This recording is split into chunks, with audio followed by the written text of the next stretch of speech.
abantu babambuleera nga balondanga bawakanya ekisiyaga twalifagane na bisiyaga byabwe be babitandika bakwatagane nabyo temutuyingiza mu bintu byammwe.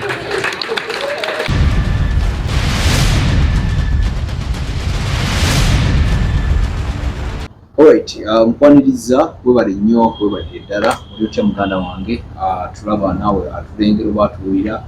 nze Biggo Jama wenakasiku nalabye Eddy Musuuza ng'alina byayogera yabadde alina byayogera nga byayogera byadde kugamba kontana ne pulezidenti wange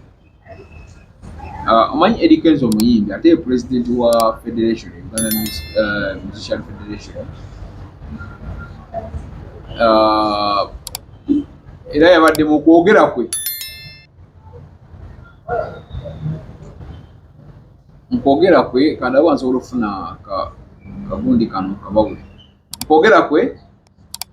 Eddy Kenzo yagambye bwati ka video ka Eddy Kenzo kasoke nkabawo King Saha akoze ekivulu ogenzeyo mulaga support Bobi Wine naye abaddeyo the rumor has it ogezaako okusituka ogenda omubongako eggaali ya Bobi ekulemesa era oyisibwa bubi okuula. How true is this? Ekyo kifu naawe tewasituka kuwadde ekyo kifu kati nga nsituka ndagawo ogenda omubongeko nga tewasituka kuwadde ekyo kifu kati nga nsituka ndagawo ogenda omubongeko nga nze ndi president omulonde ate ali active and I'm serving and my term. Inze mukulembera bwaba as far as achafu. Nze president watenze musitukire ku deal ki. Oli president wa party nze ndi wa industry mwakolera. Eddy Musuuza eko kagundi kola byako kukola bi. Banani kambabuli. Kati mwagala tugamba ba president tuyina bameka. Tuna president Robert Kyagulanyi Center. Kale naye kyetugana naye nga ye president okusinzira ku kyeyayogedde of course president wa federation era federation etwala Uganda yonna naye kambabulireko amazima matuufu Kyagulanyi yasookawo awo era mwe mwenna abalina endowooza nti Robert Kyagulanyi Ssentamu akyali ku level y'abayimbi simanyi kuba nti nze nkirowooza obubi naye ekituufu kiri nti zikyendowooza ngamba kyekituufu Robert Kyagulanyi takyali ku level y'abayimbi ne oba muyimbi otya ekituufu kiri nti bwokera ku makya ne weegeraageranya ku Kyagulanyi mba nyina kyendaba ekitali kituufu ne ntunulya ne mbalaabalamu ne weegeraageranya ku Bobi Wine. Bobi Wine gwe mmanyi mu kuyimba yali omuyimbi ne gwe ntegedde ayingidde parliament namuddewo n'avaayo n'agenda n'afuuka presidential material. Kati bw'abanga eddaala gy'aliko y'entebe esembayo nga gy'alamuza ekyo ekya Bobi Wine kibeera kirala. Era wakati mu kutegeera kwaffe ffenna tulina okusooka ne tutula ne tugamba lwaki Bobi Wine lwaki si muntu mulala lwaki Bobi lwaki si muntu mulala olw'ensonga nti omuntu eyasookera ku bubaka bwa parliament mu myaka 2 n'atandika okulamuza entebe y'omukulembeze w'eggwanga n'alondebwa ate n'awangula wadde nga si yafuga naye naawe kennyini muli mundu okimanyi omanyi waliwo ebintu ebimu nga tulina okwogera amazima nti naawe muli munda okimanyi ate era okitegeera waliwo ebintu ebimu nga olina okikkiriza. Kati nze wenjawukanira naawe kwe kukeera ku makya ne weegeraageranya ku Bobi Wine oba muki nedda ssebo president wa federation kukeera ku makya ne weegeraageranya ku Kyagulanyi. Nyina nze engeri gye nkulabamu ne ŋŋamba mwami Kenzo yabadde really yabadde okay tetugaana oli president wa federation kuba naye muyimbi mu sekita eyo abeera wansi wo olw'okuba muyimbi naye ate olina n'okujjukira omuyimbi atakyakkirizibwa kgenda ku stage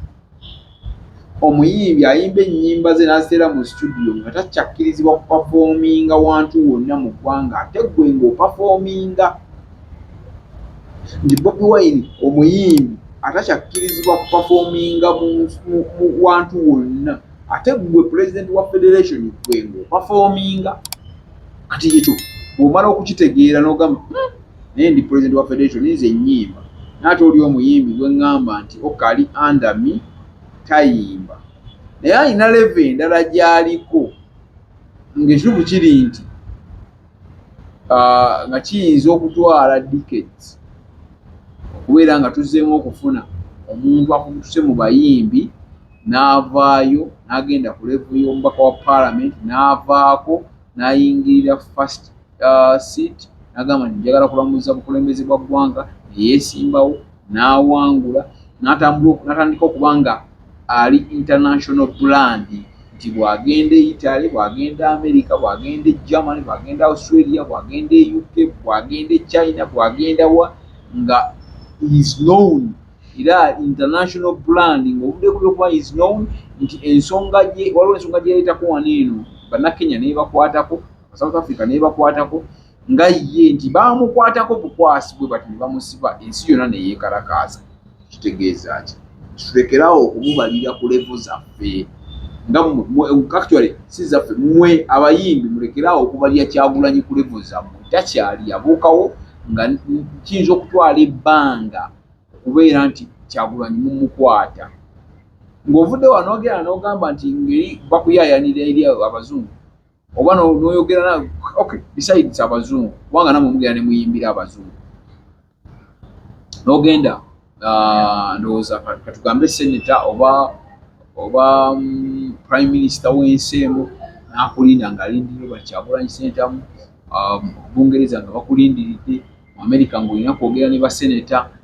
China ng'olina kwogera ne badiplomati mu France mu Italy ng'olina kwogera ne badiplomati Germany ng'olina kwogera ne badiplomati that kind of level Kyagulanyi yabaleka dda emyaka 8 ekyasasoboka nti oba tebisobola kukituusa newobeera muyimbi otya newonoobeera muyimbi otya kati Kenzo bw'ovaayo ku makya otandika n'ogamba nti yes oli president wa federation kati mu kubeera president wa federation kitegeeza federation ekoma Uganda bayirawo okuma ku boundaries ezawali wano wookoma ogenda wano bwe wati kubanga ate ne Diamond Platnumz naye bw'amala n'ajja wano eno ate abazingiramu mwenna okitegeera oli Omutanzania naye kati ate naye yafuuka ekizibu kuba ne bwegendereza kati mu Africa era bw'ogenda n'ononya gundi ya Diamond Platnumz mu Africa ali namba emu ku YouTube kebera ku YouTube olabe engeri gundi ze gye zitambulamu ye nga ye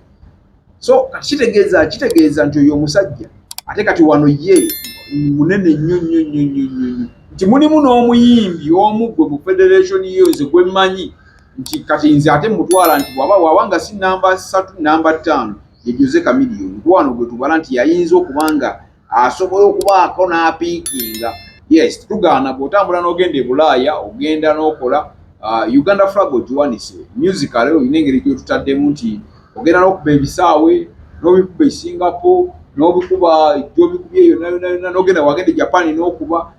naye twogere kati ku bantu basobola okukwata ku mitima gy'abantu ku mwana w'Nakaseke wansi n'akwata ku mukulu wa wansi n'amala n'ajja n'akwata ku wa wakatikati n'ajja n'akwata ku akwaddirira awo asembayo n'akwata ne ku mukadde kati ye Kyagulanyi ate gwe weegeraageranyako nti ali under you si kiwakanya ali wansi wo wa federation naye toddamu kumwe like n'omweyimbamu bannaye tubeere realistic n'ogamba nti okay wali tewasituka kugenda kumubuuzaako of which it's okay mwina mwali bayimbi kugundi ya King Sir kuba yali atudde wano naye ng'otudde ku table yo mwina mwali bayimbi there is no need lwaki oba osituka n'ogenda n'omubuuza oba ye najja n'akubuuza there is no need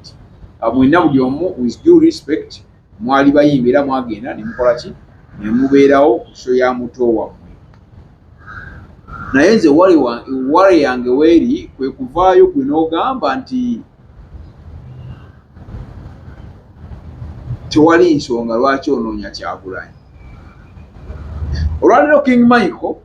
yeevuma ekyamutwala mu NRM. Nyina akatambiira ke mbadde ndaba yabadde ayogera. King Michael yeevuma ekyamutwala mu NRM. Ate ye n'alayira n'agamba ne booleeta tuleera ey'essente, ne booleeta loole, ne booleeta tasobola kudda mu NRM. However, King Michael vaayo ogende ku sayidi y'abantu.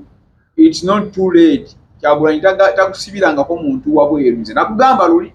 situka tambula ogende eka mwokyo wakavule owanike. Njagala olaba amaanyi ga bigayi gayina olwaliro. Tabeerangako nakati talootangako nti asobola okukeera ku makya kubanga mwalabe bulungi nnyo bigayi yatutte show ya King Sir. Yagitutte kubanga tewali audience we yasituse nga bigayi we yabadde ayimba ng'ayimba oluyimba lwe bayita Masannyalaze. Tewali audience we yasituse. Era ye twategedde ti abantu babiri abaalidde show ne baagala ogisinga nannyini mukolo. Yasooka yabadde President Robert Kyagulanyi Ssentamu. Bwe yazze ebintu ne bikyuka inaalya show. Twabaddewo bulungi nnyo. Olaba nammwe abayimbi mubeera ku backstage kubanga mwabadde backstage ate ne mwagala okuddamu okulaba ku Kyagulanyi nga mwagala mukugamba mwagala kuvaayo nga mwagala mwenemwena kusikanziko kulengera Kyagulanyi. Kubanga mumanyi kati ffe tubeeramu nga tubalaba. Omuntu ow'okubiri yalidde show yabadde bigayi. Nti bigayi tewali show okuva lwe yamala okuteekebwako enkofiira oba n'agamba nti kati ndi wannu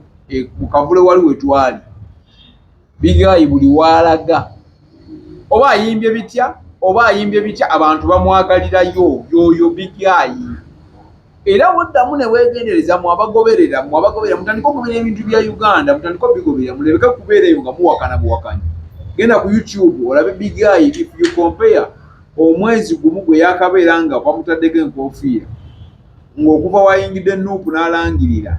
bigayi obulamu bwakyuka. Era ye muyimbi asinga okubeera ne zi bookings wano e Kampala kubanga asinga n'omuyimbi gwe mumanyi olw'ensonga w'Ejjinja ajja mwagala, ow'Embala amwagale, ow'e Kampala amwagala, ow'e Nakaseke amwagala, ow'e Ssemuta amwagala, ow'Arua amwagala, nti bamwagala era alamuza bulamuza kubanga nze already kale gundi ye nagirabako nga alina performance wiiki ng'ejjudde buli lunaku ng'ate performance zisukka mu 3 nga ziri 2-3-5 2-3-4-5. Kakati tewali muyimbi ekyakikola kyokka olwaliro bigayi akikola nti abeera ne performance 4-5 buli lunaku ng'alina gy'agenda okuperforminga. Kitegeeza ki? Yali yeevuddeko naye kennyininyini ng'amanyi abantu mumukyaye. Namwe mukijjukira bulungi nnyo bwe yalinnyanga ku stage we pa ng'akuba bucupa. Olwaleero mwatandise okuyisa olugaayu mu David Lutalo. David Lutalo yayogera ekigambo kimu n'agamba ye si munnabyabufuzi. Ekigambo ekyo ne kitano ekigenda ne kinyiiza ba foot soldiers. Foot soldiers be bano abaana bo omanyi kambabulire internet eno gye mulaba. Ekintu ekikwatagana ne opposition oba ne Nuupu omuntu wa wansi. Kyekino nti okera ku makya mulimu abantu bo abanyiiga nga tebasoose kunoonyereza. Oba David Lutalo mutuufu oba David Lutalo mukyamu azironga azo omensionize ku Kyagulanyi nti amateeka ga YouTube amateeka ga internet mulina okugamanya ogategeera nti tasobya. Bambi yayogera ekigambo kimu kubanga David musajja waffe musajja of course tasobyangako kiri si ye muntu ali awo abadde tayi mu ntalo takola ki naye mwatandise omuboola okitegeera nti ng'olwaleero nga mwalaba sheeyo nti King Michael watasobola kugenda ne bamuwa microphone n'ayimba ne mumukkiriza. N'abalala bangi mwe mubamanyi nga Fulufiga watasobola kugenda n'ayimba ne mumukkiriza, nga Ronald Mayinja watasobola kugenda n'ayimba ne mumukkiriza. Naye ekintu kyangu nnyo kubanga tebagenda basiba, tebagenda kubatta, temugenda kusalawo kwammwe olw'obulungi bwammwe kubanga ye bigayi yakiraba n'agamba olw'obulungi bwa famire yange n'abantu bange n'afulumya n'oluyimba baluyita obucupa mu bukomye nti kati ye essaawa zino atambula ali free, tewali ayinza na kumukuba kacupa, tewali ayinza na mugamba va ku stage, tewali ayinza na mugamba nti oba kiki lwaki. Yalaba abantu kye baagala, yagenda ku ludda ffeero tugamba nti oludda lw'abanyigirizibwa. Oba ntegerekese bulungi. Kati kitegeeza ki? Kitegeeza jagala mu kitwale nti ku internet kuno kuliko abantu abanyiiga nga ye tasoose kumanya oba oluba oli waki, kubanga mulimu bannaffe baliwo mu mikwano gyaffe bakola ebintu ebirungi aba NRM. Mwebali bakyali mwebali abaddala nga bakola ebirungi, naye nti ennyaanya ebeeremu bweti n'esooka evunza ekisero ky'ennyaanya kyonna, eno n'egyekoonako nayo n'evunda, n'eri n'evunda, n'eri n'evunda, okitegeera. Naye nga mulimu baggaayi abakoze ebintu ebyaddala abali riyo nga tebirimu. Ate era njagala mbabuulire kano akalulu ke tugendamu aka 2026 tuyinza obutatunuulira nnyo kibiina, tugenda kutunuulira omuntu akoze eki ku ground, kiki kyakoze, okitegeera, nga tetuliiko nti nno gundi kyoba gundi oba gundi. Kasita obeera ng'olumirirwa abantu ng'oli ku sayidi y'abantu, gwe ne bw'ojja ng'oli wa NRM naye ng'oli ku sayidi y'abantu, ekyo kyokka kyokka tetukuyinaako buzibu. As long as oli ku sayidi y'abantu. Nze era nnyina mikwalo gyange bangi nnyo aba NRM, naye ng'obalaba era ogenda omulaba bw'aba alina ngeri gyawabamu bw'ati, ogenda omulaba n'omugamba wano ogenda nyigiriza abantu, ate era naye n'akitegeera n'ateera. Kati kabali bino tebintu bye tulimu si lutalo, bino si bya lutalo, bino ebintu bye tulimu, kubanga kati ffenna ffe twagala ku bukulembeze, twagala kukulemberako, twagala kukolera ku bantu, kitegeera. Tukoye okubanga twogerera ku internet ne twogera ne mulaba ne twogera kino kubanga nze buli wenzija wano mbabulira enguudo embi, buli wenzija wano. Kati ngenda kuleta lisiti y'abasajja basinga okulya enguzi wano mu balabi, kubanga baatubaze. Ngenda kola ne lisiti, nyina lisajja erakozera kuba nti ajeekennenya. Baatubaze nga tuli ku mwanjo nnyo, abantu abasinga okuwuta ebbidde n'abantu abasinga okulya enguzi mu nsi yonna. Kitegeeza ki? Ensi of course erimu emirembe, naye ate emirembe egyo gisiruwaza. Omusajja n'akeera olw'okuba alina stress, olw'okuba alina ebizibu bingi nnyo, ate nga omutwalo gw'alina mu nnyumba alina kugugjayo, n'agenda n'afuuwa embidde, n'agenda n'anywa walagi n'avaako, okitegeera. So waliwo embeera gye tulina okuvaamu, ffenna tutereere nga bannayuganda, ate twesiimise. Era kye nasoose okwogerako wali nga sinagenda kubabulanga nti ekikulu kyokka kye tuliko oba kye twagala, all political prisoners, kyokka kye tuliko, tewali kirala. Akatambi akalala ke mbadde ndaba kabadde ka muganda wange Zambaali. Njagala mbabuulire, talina musango. Talina musango, mulimu ate batandise okuteekako omusango, simanyi era agenda kukola bw'ati. Lindako kati, for example, nze station gye nkolera bamanyi sayidi gye ndiko, kuba bamanyi nti ndi munnabyabufuzi. Kati era bwe nakeera ku makya ne bampa liivu ne ŋŋenda ne nkola ne mmala ne nkomawo akalulu bwe kaagaana. Ebyo bibeerawo, naye ng'omuntu nga ye ekyo ye kyali. Era ye yayogera ekintu kimu nti nze Kyagulanyi ye pulezidenti wange. Omuntu is right.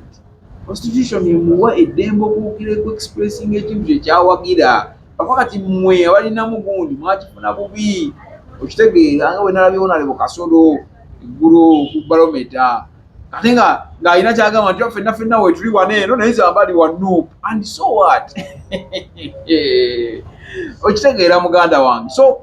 soka wekkiririzeemu gwe muli nga gwe, okkirize omanye nti nze ndi wa kibiina kino, ono ye pulezidenti wange, nze njagala kino, mujje ku ludda lw'abantu. Era njagala mmaliriza, Musuuza, simanyi oba kinaasoboka, omanyi Katonda ebintu bye bikyuka, bisobolokera ku makya nga tufunyeeyo Kyagulanyi omulala, era asobola okujja mu mbeera yonna, kuba twali tetumanyi ne Kyagulanyi asobola okufuuka ekyo kyali essaawa zino. Tukitegedde bulungi. So kugenda kera ku makya nga walukya, naye ekitali kyangu nga ye Kyagulanyi wa Bobi Wine mwe bwe mumanyi ali blessed, omukisa gw'ayina gwe bagamba nti embuzi eyita mu malagala n'etagalya. omuntu nagamba olina omukisa bajja kubika bubisi ojja kubula bubuzi tolifa gwe ntosobola mugeraageranya tobaako na muntu gw'omugerageranya era bw'oba okedde ku makya ne weegerageranya ne Bobi Wine ffe nga ffe abawuliriza n'abakulaba n'abakugoberera tulina engeri gye tutandika okuweeyingamu gamba ye oli muyimbi olwaleero otandise okwegeraageranya ku Bobi Wine gwe tolaba mayire gizaakulese kati gwe mukulaba okuko gwolaba akyali levo y'abayimbi si levo y'abayimbi era nga ne bwe mukola ne mwegatta mwenna ne mwegatta njagala mbakakase kati kambabulire ne bakola wano ne tukola bukozi nti kati kiwa wasinga obunene kololo we wasinga obunene abayimbi mwenna mugende kololo mugenda kubeerayo Kyagulanyi yekka ng'ali Namboole enamboole wajjula ekololo tegenda bantu abagendayo mugendayo kubanga mulimu baddayi hard mwina muyina bafaani bammwe baddayi hard abagendayo bagendayo naye njagala tukkiriziganye ennamba egenda Namboole babaggalira ne bagaana ne batajjula ate nga ab'ekololo nabo nga bagenze naye ate bo baba batono okuba Namboole kitegeeza oli ayina amaanyi mangi nnyo mulekerawo mwegeraageranya kubanga Bobi Wine fe tumulaba nga Bobi Wine kati omuyimbi tumulaba nga Kyagulanyi Robert Ssentamu omukulembeze tegedde so abakitwala mwe mukitwale nkimanyi abanyiigira abayimbi mugenda kunnyiigira naye it doesn't matter kubanga njogera ekyo side y'abantu kyenjogera ye side y'abantu era n'omulala ajja kugamba n'omulimi yenna ajja kuwuliriza statement yo agambe katono yabadde yeegeraageranya ku Bobi Wine ddala nti n'owa bodaboda ajja kukuwuliriza awuliriza agambe ate baganda bange muleme kwokya tukuyita kwokya waliwo ebintu ebimu bye mwogera musooke mwekennenyenyenyenyo ebintu bye mwogera kubanga waliwo ebintu ebimu bye twogera nga n'abawagizi bakendeera muganda wange David Lutalo kikyali tekinnaba kubeera too late Lutalo okyasobola embeera esobola okutereera bane David Lutalo temumunyiga nnyo oba oliawo twamufuna bubi mwamufuna bubi abamu abaamutegeera so nga yavaako ne statement emu twali tugulawo ekitebe egamba nti bw'obanga towagira byabufuzi then oli musiru eyo statement Dr. Besigye yagireeta then ne President Robert Kyagulanyi naye n'agitereezaamuko katono naye njagala mbabuulire side ya David Lutalo muganda wange Umaru Kisekka oyina engeri gy'osabulamu Lutalo naye tusooka tumuweeyoko ku kyansi aga Katonda musajja waffe nga omanyi ensobi zibaawo ezo abakola zi bulanda olwa ttiimu gye bayina gwe manya abayimbi bonna abasinga balina ttiimu ezitategeerekeka so bw'osanga omuntu ng'ali organized oba oli awo kubanga singa yakireka n'atakyogera ate singa waali nga talina ki afadhali osirika gwe n'osirika ne tumanya gwe toyogera ku kyabyabufuzi wadde era bwe oyagala emirembe nga togenda kwogera kintu kiri positive kintu kikwata ku muntu wa wansi omuntu wa bulijjo you better keep quiet gwe sirika tewali agenda kukunyega tewali ajja kukunenya tewali ajja kukola ki kuba ndongo yogera mu studio sabula funa zibukingizo tambula genda naye buli wonotandika okugamba n'oyogerako ebintu ffe tubeerako ku internet 24/7 ffe tusalamu busazaako kati kyova olaba nti David Lutalo mukwano gwaffe yakola bulanda n'ayogera akagambo kati nnyo bwe kati nze siri munnabyabufuzi kati ekyo kyokka nze siri munnabyabufuzi ate oba oli awo yali amininga kintu kirala nnyo ku sayidi emu oba endala naye ffe ne tumufuna bulala okitegeera kati kitegeeza ati kitegeeza singa yasirika singa tetumuyinaako buzibu nga yeekubira babongooteewe naye teyasirika n'ayogera ekyo abaana ne basalamu ne kitambula kati nti olwaleero okyalina omukisa twali tusaba osobola okukyusaamu ka statement era kubanga ewa Bobi gyali aye tekitegeeza nti ate bw'ona ogenda ewa Bobi bajja kugamba mbu eno tojja kusika ssente za bivulu kuba nkimanyi abasinga kye mutya mumanyi nti we mugenda ewa Kyagulanyi eno ebivulu bya General Muhoozi tebajja bibawa wa nedda eri bizinensi yammwe ng'omuyimbi ng'omuntu yenna nga nange bwe nyina bizinensi yange nti tebakujja ku bizinensi yo kuba baba bakututte nti oyimbe ng'oli mukozi wa ssente genda oggyeyo ssente oyimbo performing naye ng'otereezezzaamuko emabega omanyi ng'oli munnaluwero munnange genda otereezeemuko kati ninnyo emabega kubanga of course audience ekwagala weeri So bano waliwo abantu abalala bakyali baffe bakuloga bannaffe betusobola okugambako era tumanyi abakulu eddoboozi lisobola okutuuka nti kati nga Umaru Kisekka General Umaru n'okekendezako ku bukambwe kubanga obukambwe bungi eri David Lutalo. In fact okusinziira mu kampu eyo bagamba nti bw'okipikamu kyonna naye muweeyoko ku chance okyasobola omuweeyoko ku chance akyasobola okuyiga akyasobola okumanya nti okay ne babihandolingayo bati naye nga ye oba oliawo musajja waffe mulungi nnyo naye ttiimu gy'alina ettiimu ezo ziba misleadinga so yembeera naye nga nkwebaza gwe yangoberera genda subscribing towerabira subscribing genda mu comment section lekawo message yo bijja babitambulira ddala ona president wange mumuveeko ebintu byebisiyaga mubiveeko si musajja wa bisiyaga yayagaye temumuteeka mu bintu bye biviireko ddala. So King Michael ekinaba kubeera late genda yatagwe nkwagala nnyo eri simanyi olaba omusajja emirembe gy'alina mwenna nga mwali mukaaba kyekimu olaba perform ne kankubuli ne wonoba tolina music wajja kusituka era buli luyimba lwonooleeta kati olwaleero bigayi be bamu abasinga okutrendinga ku internet be bayimbi abasinga okutrendinga. Njagala mbawa example ya musajja wange alina engeri gye yasikamu kati nnyo n'akola blanda wakati mu kwogera n'asooka n'abanga ataasabula omukulembeze ebyo ne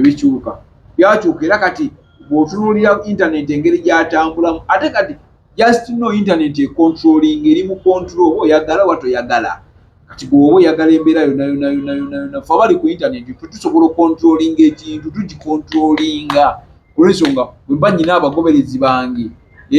nga baweraku basobola okontrolinga naabo abantu abali eyo. So kati mwe abantu abalina abagobereza abawera mwewala ebintu ebisinga ebigenda okunyiiza abantu kubanga gwe naawe okimanyi abantu kye baagala kati kiki ekikozesa bulanda ate n'omala gakubawo embeera n'oyogera kino n'oyogera kiri okitegeera. So kiba kitegeeza nti ebiseera ebisinga bifo nga tonaba kufulumya kintu soka omanye kino kigenda kunyiiza kino kigenda kukola kino kigenda kukola kitya. Nga maliriza njagala era nga bulijjo we mukola mukatambuze oba si kyokasalamu ne katuuka ku jjeno sali musale kamutuukeko tewali mulala ajja kwogerako okuleka nze w'omu kitundu ekyo oluguudo okuva ew'obulenzi ne lusalamu ne lugenda nakaseke mu tawuni ne luyitamu ne lugenda namusaale ne luyitamu ne lugenda kapeeka ne lugenda esemuto olwo oluguudo lufu ne lwetooloola ne ludda ku mabanda naye sooka otukolere jeno eyo waliyo industrial park wakolayo industrial area waliyo zi industry ez'amaanyi ezikola tiles ezikola ebintu ebyenjawulo bakole oluguudo olwo toli of course nkimanyi toli mu ministry ya works nkimanyi toli mu toli sigwakola enguudo naye tukukozesa ng'ekyokulwanyisa ali mu kitundu kyaffe nti at least mu budget eziba ziddako nakaseke bagikolera oluguudo mwalwanirayo lwaki nakaseke temukolayo oluguudo mwakakolayo oluguudo lumu okuvewo ekiwo oluweero mpaka Butalangu ku district era lumaze nalwo decades tumaze kulwana ne Honorable Alan okubeera nga oluguudo olwo lukolebwa tumaze kwogera na kuleekaana nnyo mbadde nkusaba oluguudo lw'e Nakaseke w'obulenzi kapeeka semuto tusaba mu lukole era nabagamba nze buli we natunulanga mu kamera ngenda kubajjukiza oluguudo olwokubiri lwaki oluguudo oluva e Kalule ne luyitamu ne lugenda Ebbowa ewa Ssaabasajja Kabaka ne luyita Ebbowa ne lugenda e Nakaseke ku Kibaati terukolebwa lufu we wasinga okuba ebinnya emmoloka zitubira takisi we zigendayo zitubira kwagamba yo wafuffe mwatuvaako ab'e Nakaseke mugambe nti eyo district mwagivaako mwazeesonyiwa kubanga tetunaba kulabayo kalungi ketwogerera ekintu kimu kye mbagambye nti amasannyalaze ge tulina kubanga buli maka mulimu omuti gw'amasannyalaze naye banangakozesa ki nga ebirime bye bafuna oba emmwanyi ze balima ebitooke kubanga tulima ebitooke tuli balimi ba nnyaanya tuli balimi ba cukkamba byonna tubikola naye tetulina amakubo we tutuusa kutunda kusika amasannyalaze kugateeka mu nnyumba okitegedde bulungi. Oluguudo olwokusatu olusembayo oluguudo oluva ku Kibaati e Nakaseke ne luyitamu ne lugenda e Kamuli ne luyitamu ne lugenda e Kiwoko ne lutuuka ku district y'e Butalangu Lufu. Okukola obukozi enguudo ezo zokka zokka e Nakaseke tujja kuwulira nga tuweweddeko okukoleza enguudo. Era eno campaign tugirimu abawerako bwe mba mulowooza nti no tetutudde Honorable Alani, Honorable Nakawooya, nze kennyini ayogera kali esuubula, Honorable Lutamaguzi, mpaka nga mukoze enguudo z'e Nakaseke ne tulyoka tutandika okuweweramu nti kati ab'e Nakaseke nabo mubakoledde. Lwaki ebitundu ebirala byonna mukoze enguudo? Mwe mutukolera enguudo ebisigadde muleke tujja kutekweyiya twetetenkanye ngaffe naye enguudo nfu kubanga n'abaana bennyini okugenda okusoma basala busazi myala okuva wali e Buggala okutuuka e Nakaseke mu ttawuni waliwo emyala awo baateekawo ebigoma nebimala ne bibwatuka ne biyitamu amazzi. Kati ate abaana abazadde bamala kuteeka bwana ku bugaali ku bwetoolole Kiziba mukole enguudo ez'enguudo. Wakati mukoze mutaddemu butawuni kanso tugenda kufuna tawuni kanso eya wano waggulu ekigegge oluguudo okuva wano okuviira ddala wano eno mu ttawuni ne luyisalamu ne lugenda ekiziba ku kitebe ky'abakatuliki ne lwambuka mu kyalo eno ekigegge e Kasambya ne lumala ne lugguka wansi mu Lukoola. Oluguudo lufu kubanga nze gye mpita buli wiikendi mbeera e Nakaseke. Kati so baganda bange njagala tusitukire wamu tubanje enguudo z'e Nakaseke. Byonna mu bibanje ndi Munnayuganda naye ndi w'e Nakaseke leka nsooke nnwanire ewange byonna mu bibanje naye Nakaseke mwerabirayo genosale oli Nakaseke eyo Nakaseke wo era sijja kukisa mukono mpaka ndi omu ku campaign managers abataddewo embeera eno mutukolere enguudo kuba buli budget Nakaseke emiisinga. Lwaki emiisinga mu nguudo nga mulimu districts ezimu ze muteekamu nga mu butuufu kiri ezimu mwali mwakazimenyamu ngenda kuzimenya wano nzireteko online muzirabe zimumenyeeko obumenyi naye nga Nakaseke yo mugireka ne mugyesonyiwa azifu teri mu Uganda.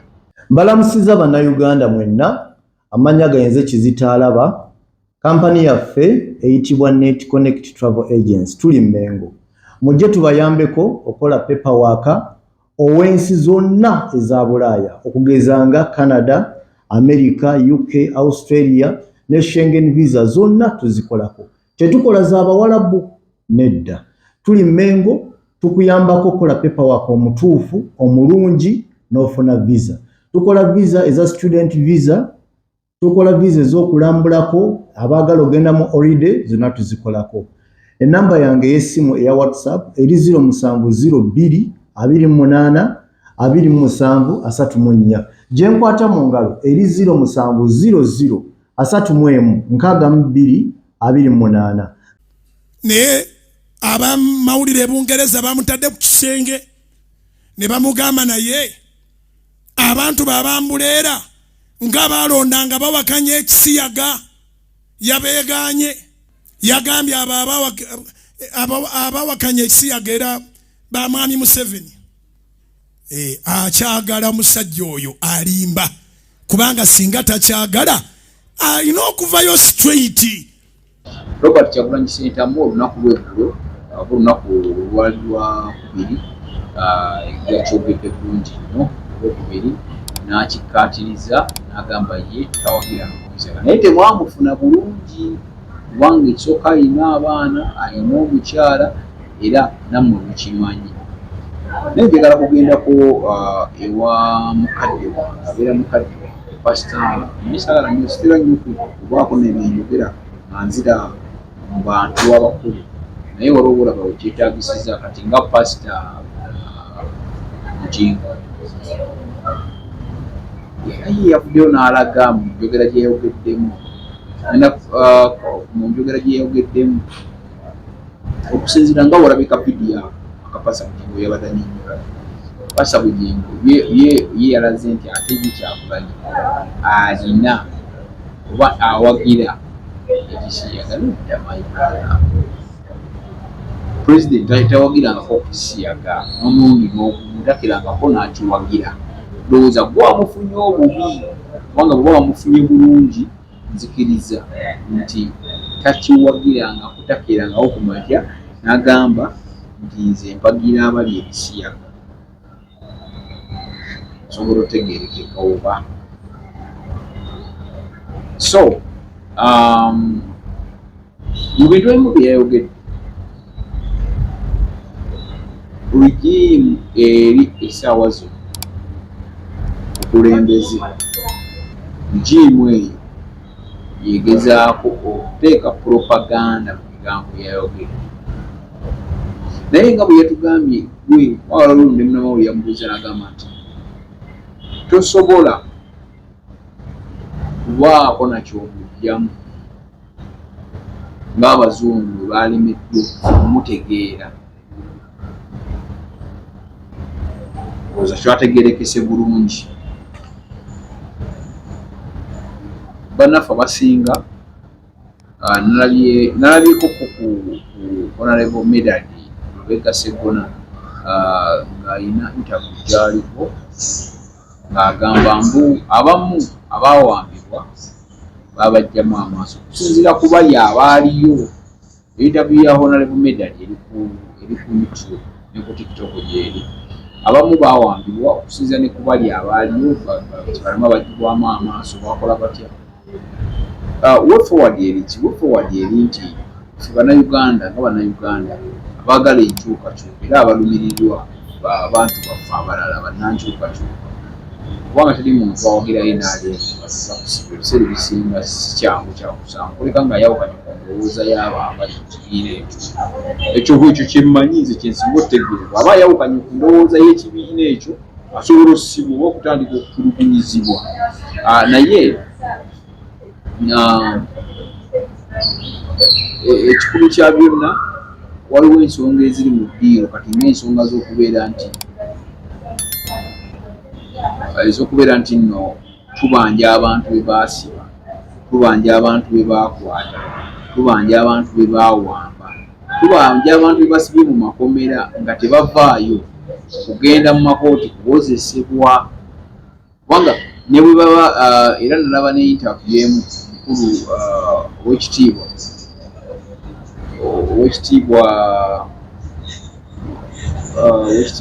ziti Kasimu Nakirenge yali ayogera ng'agamba era nga akubiriza n'akubira omulanga gavumenti muggyeeyo abantu abo abali mu makomera bemusibye bagende mu makooti bavunaanibwe mu bulambulukufu bwabo nga bwe balina okuvunaanibwa not as in kubeera bwezi mu makomera nga tebavunaanibwa bantegeerekesa wanga ffe bannankyukakyuka ebiseera ebisinga tetulina kyamaanyi kyetwagala. Ekisooka service delivery ebintu ebikolebwa si bye birina okukolebwa oba oli awo waliwo ebikoleddwa tugaana waliwo ebikoleddwa ebitono kubanga tojja gamba nti gavumenti erina kyekoze waliwo byekoze oba oli awo nga mu bitundu ebimu naye ate waliwo nebyetakoledde eddala ng'enakaseke terina kyeyakozeeyo gavumenti waliwo kimu kyekoze ekyo yatuusa amasannyalaze mu buli kyalo gwenakaseke buli kyalo era waakiri enju eri mu kyalo awasemba waliwo omuti gw'amasannyalaze ekyo naye ate otambula ku kyalo nga tekulipowawo ng'abantu amazzi tebagayina otambula ku kyalo nomala ebyalo bisatu nga waliwo essomero naye ate nga waliwo abaana abatasoma kisomero eryo nga terisomesa nga abantu tebalina ssente isomero nga bagamba lya UPE naye ate nga basabayo omutwalo simanyi gwaki simanyi biki then UPE for what kate nga abantu banoonya engeri gye beetetenkanyaamuko batwale abaana baabwe ebbali nkubira ebimu ku bitundu kuba njogera ku byemmanyi byenyinako experience nti singa bukera ku makya nakaseke ne mugamba nti nakaseke mukoze oluguudo kuba muwuddeko abavubuka bali bakyukamba naye mukwano gwe bamuyita Kiweewa n'abalala balimi bannyaanya nakaseke tulima nnyaanya tulima kasooli tuli balunzi ba mbuzi nakaseke tuli balunzi ba nkoko balunda n'embizi so nti bwewekanga ennyo nakaseke byebimu ku bitundu ebisiraanye ebitayambwangako babanga abayambako ka percentage kali 5% 99% yonna ndowooza babyerabira yeyina okuba okuvawo obulenzi mpaka kapeeka tukate kapeeka nga wasulayo Jerusalem sale wasulayo omukulu ate omukulu oyo yakolayo industrial park wa industrial area waliwo zi industries ez'amaanyi era emmoloka ze ziyita ematugga matugga nezitwala ebintu naate ziremeddwa okubanga bakola ki nga nakaseke bamwetolooza okubanga matiribona kubanga mu kinaana mwatandikira kulwanira eyo egyo emyaka egyo mwamala mu nsiko emyaka 5 mwagimala mu nsiko naye nga muli nakaseke nga mugira ne mukubamuko ne muyingiramu keeri esingo nemumala ne muyingiramu keeri mwali mu nakaseke ne twebuuza kiki so service delivery nti okutuusa abantu batuusaako ebirina okukolebwa kiganyi awamu mutuuseyo kubanga natambulako nitambula neŋŋenda nitambulako mutambuleko natambulako neŋŋendako embalala eyo lwa Kyakoze is it Kyakoze something like that bo mazibu mayitirivu neŋŋendako eggulu eyo kubo bw'omundu eyo babukolaakola dda nawa neŋŋenda eyo mpozi waliwo n'ekitundu ekimu ekitundu kya Busoga nakyo kyagaana era bakomakomako waneeno mpozi katagamba kuba gayiseyo mu Kamuli main ezo kitegeera neffe naffe kyetusaba main okuva ddala Kalule paka Nakaseke then Wobulenzi Nakaseke Kapeeka then Nakaseke Kiwoko ezo enguudo 3 ze kasita muzikola bijja kuba mutuyambye ti omuntu ne bwalwala omuntu wange ne bwalwala okuva ebuggala ku kyalo gyensibuka n'alwala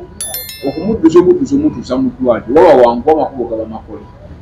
ekinkaluubiriza then nandika kutubana bya ddwaliro kubanga neddwaliro naye ate kendirikwatako nalyo njaba bulira obunafu bwali kubanga ndimanyi era nkyasirise kulaba kiki ekigaanya okukolebwa Nakaseke kyasirise kulaba kiki ekigaanya okukolebwa so mbadde njogera ku kintu kya president wange Robert Kyagulanyi Ssentamu mumusportinga era temumuteeka mu bintu byammwe takerangako nawagira Kisiyaga tawagirangako nebyo munyumya emuwoza simanyi ababaka be tawagirangako n'ababaka baffe tewali awagira bya Kisiyaga tesobola kubeera namukwano gwa bifuddu wano mu Uganda era pastor Bujingo yamuwa ekikenenye bulungi nnyo speech gye yali ayogera n'abazungu ku BBC oddemu wekananye ne speech gye yayogedde ebintu obitegere bulungi nnyo kiba biri ebisobola omutuukako eno kubanga omanyi ebintu bibiri teri muntu ng'alina omukyala oba ng'alina omusajja omuntu oyo ng'asobola okulya ebisiyaga sikiwulirangako mpozi mwali mukiwuliddeko ng'asobolokera ku makya naye nti alya ebisiyaga so Robert Kyagulanyi Ssentamu alina abaana alina omukyala yawasambaga nga tulaba kati atandikira waggwa okuŋŋamba mbu ati awamira ebisiyaga mpozi president yabeereko ne kuta diversion sometimes banaye mwegendereze ebimu bijja nga bitudaivatinga tujja ku mulamu omulamu oguliwo wakubanja bantu omulamu oguliwo wakusuulula basibe bonna political prisoners bonna abaasibirwa olw'ebyobufuzi omulamu ogutuliko kubasumulula political prisoners bonna kitegeera ati ebintu ebimu bijja just kudaivatinga ndowooza y'Abannayuganda endowooza yammwe onaabeera nga waliwo ebintu ebimu byomugendako enyo kino ekyamakulu nga bakijjawo nga baleeta ekintu ekirala ekitali kyamakulu tegerekese bulungi so njagala tukkiriziganye nti mu bintu ebimu tulina omukisa nti tuli blessed tulina omusajja gwe Robert Kyagulanyi Ssentamu Robert Kyagulanyi Ssentamu ensi yamwembulesinga ensi yamwagala ensi yonna si bwe banjogera ku nsi soogera Uganda nti mwalaba bwe yagenda e Italy yatandikanga okusayininga ng'abantu bamuwa buli just asayininga esigini kyaye ku t-shirt ku lupapula ezo sigini kyezo kiringa president wanajja wano Obama wanajja wano wajja wano eno n'akola ki n'atwala wajja wano n'agenda n'afuna switch gyaliko tusayininga nga tulina kusayininga kitegeera nga tulina kuwaayo ekintu kyonna kisayiningeko ekintu tusobola kisuula era otereka butenesi notereka nogamba leka ntereke gundi yange